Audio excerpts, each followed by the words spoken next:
Morning, Botai, Moadim Simcha. Please listen carefully to an important halacha that applies to the Lulav over Shabbat. The Agaon Khatam Sofer points out that there's a Mishnah, in Masechet Sukkah. The Mishnah writes that those who keep their Lulav in water, the halacha is that over Yom Tov, you're allowed to add water to whatever receptacle you're keeping the Lulav in. On Chol HaMoed, it's a mitzvah to switch the water. On Yom Tov, you can't switch the water because it's considered too much of a burden. But on Chol HaMoed, it's a mitzvah to switch the water. The only problem is, in general, there is no 24-hour period throughout Sukkot that the lulav does not come out of the water, because every day we take it out, we use it, and then we put it back into the water. There's one exception. There's one 24-hour period over Sukkot that the lulav doesn't come out of the water. What's that? Shabbat. Because on Shabbat, the lulav is muktzeh. You can't move it. So you have to leave it in the water. The only problem is, says the Khatam Sofer, there's something that's called kavush. Kavush means when something is steeped, soaked in water for 24 hours, it becomes quote unquote pickled. Pickling is like cooking, and kavush is kimvushal. If you cook the lulav, it becomes pasul.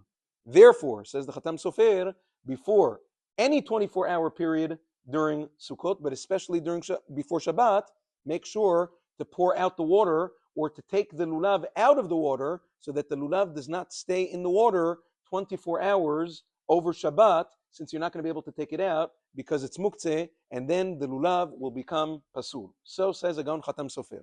Many poskim, including his own son, Agaon Ketav Sofer, disagree with him. They say, what are you talking about? Look around. We don't find such a halacha in Shas. The only thing that we find in Shas that kavush makes pasul is the etrog, because the etrog is a food item. Foods can become pasul through cooking. The etrog is a food; it's a fruit.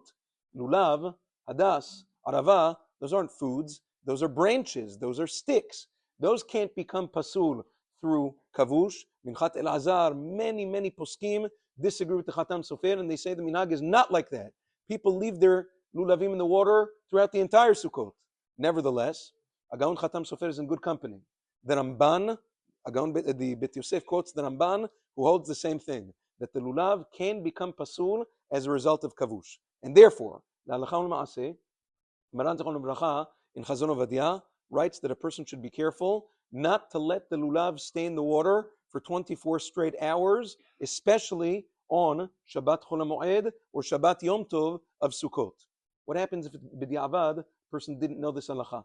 Either he kept it in a pot or in a bag that had water all of Shabbat. Is the lulav now pasul like the Ramban and the Khatam Sofer?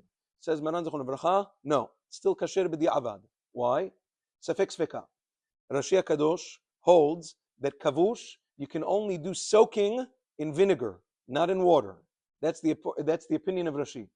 Other poskim hold that kavush only happens not after 24 hours, but after 72 hours, 3 days. So therefore it's a safek sveka. Maybe the halacha is like Rashi, that kavush is only in water, not in vinegar. Maybe the halacha is like the other poskim. Maybe kavush is only in vinegar, not in water. Sorry. Maybe the halacha is like the other poskim, that kavush is not 24 hours, it's 72 hours, it's 3 days. And maybe anyways, the halacha is like many poskim, that kavush doesn't apply to lulav at all. So if a person left his lulav in the water over Shabbat, b'di'avad on Sunday morning, it'll still be kasher, but it's best to remove the lulav from water before Shabbat in order to avoid any sort of safek. That's the halacha with regards to lulav and Shabbat. Please make sure to take your lulavim home. Don't keep them here. They're muktzeh. People, leave them over here, and then you can't move it on Shabbat. It's like an even. It's muktzeh mechamad gufo. So please make sure to take it with you, put it away at home, and then bring it back bright and early on Sunday morning. Bezat Hashem, we'll have tefillah banitz on Sunday morning as well. Same time. Bezat Hashem, have a wonderful day, and Shabbat Shalom.